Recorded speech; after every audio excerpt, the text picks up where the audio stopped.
aty Ambohibao Atsimo no nofidinay ao ministera fambolena anaovana fambolekazo.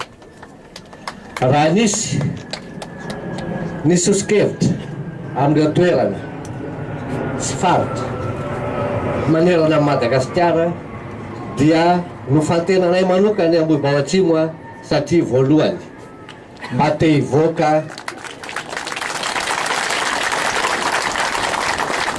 hivoaka ny faritra mahazatra ny maro zahay rehefa mamboly azo dia Antananarivo sy ny manodidina azy ihany hoy izay hoe mararany sitsiny raha mba mahatsiaro ny distrikta Manjakandriana zay amin'ny mba mandety.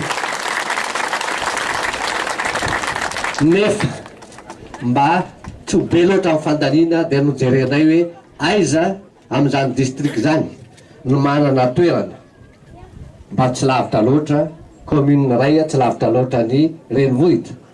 Nefa indrindrandrindra koa aiza misy fokon'olona vonona, aiza misy mpianatra vonona avy amin'ny lycée sy CG na ny EPP dia tapaka fa manana ny maizy azy Ambohibao Sud ka dia zany natokavana eto.